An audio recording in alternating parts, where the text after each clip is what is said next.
வணக்கம் நண்பர்களே. நாம இப்போ ஒரு தெலுங்கு சொல், அந்த தெலுங்கு சொல்லுக்கான வேர் சொல் தமிழ்ல இருக்கு அப்படின்னு பார்க்க போறோம். அந்த தெலுங்கு சொல் என்ன அப்படின்னு கேட்டீங்கன்னா, மொன்னா மொன்னா அப்படின்ற சொல். மொன்னா அப்படின்னா தெலுங்குல நேற்றைக்கு முந்தைய தினம், நேற்றைக்கு முந்தைய நாள் அப்படின்னு பொருள். மொன்னா அப்படின்னு ஒரு தெலுங்கு சொல் சொன்னேன் இல்லையா, இது தெலுங்கர்களை பொறுத்த வரையில ஒரே ஒரு சொல் தான்.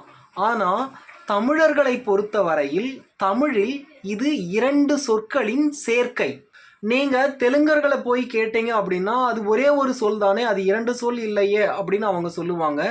ஏன்னா அந்த மொன்னா அப்படின்ற சொல்ல கடைசி எழுத்து வந்து தெலுங்கு மொழியில இல்லாம இருக்கு. ஆனா அதுவே தமிழ் மொழியில முன்னாள் முன்னாள் அப்படின்னு இருக்கு. முன் கூட்டல் நாள், முன்னாள். இது வந்து 2 சொற்களின் சேர்க்கை. நேற்றைக்கு முந்தைய நாளை தான் நாம முன்னாள் அப்படின்னு சொல்றோம். அகராதியில எஸ்டர்டே, அதாவது நேற்றைக்கும் முன்னாள் தான், அதற்கு முந்தைய நாளுக்கும் முன்னாள் தான் அப்படின்ற பொருள் வர்ற மாதிரி அகராதியில கொடுத்துருக்காங்க.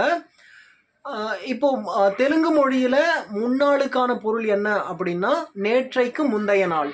அந்த முன்னாள் முன்னாள் அப்படின்ற சொல் தான் கடைசியில அந்த இல் இருக்கு இல்லையா, அது மறைந்து தெலுங்கு மொழியில மொன்னா மொன்னா அப்படின்னு மாறி இருக்கு.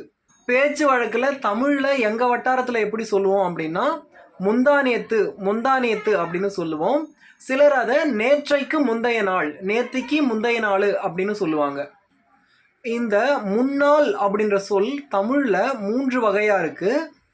இதுல முதல் வகை, அந்த முன்னாள்ல நகரம் நகரம் வந்தது அப்படின்னா அதற்கான பொருள் 3 நாட்கள் அப்படின்னு பொருள். அதுவே அந்த முன்னாள்ல கடைசியில சிறிய லகரம் வந்தது, இதை வகர லகரம் அப்படின்னு சொல்லுவாங்க. சிறிய லகரம் வந்தது அப்படின்னா அதற்கான பொருள் எனக்கு முன்னாடி யாரோ இருக்காங்க அப்படின்னு அர்த்தம்.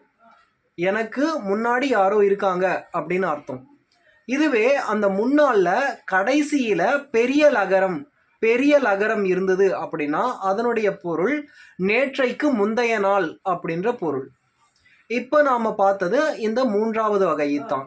இந்த காணொளி உங்களுக்கு பிடிச்சிருந்தது அப்படின்னா லைக் பண்ணுங்க, மறக்காம என்னோட சேனலுக்கு சப்ஸ்கிரைப் பண்ணுங்க நண்பர்களே. நன்றி.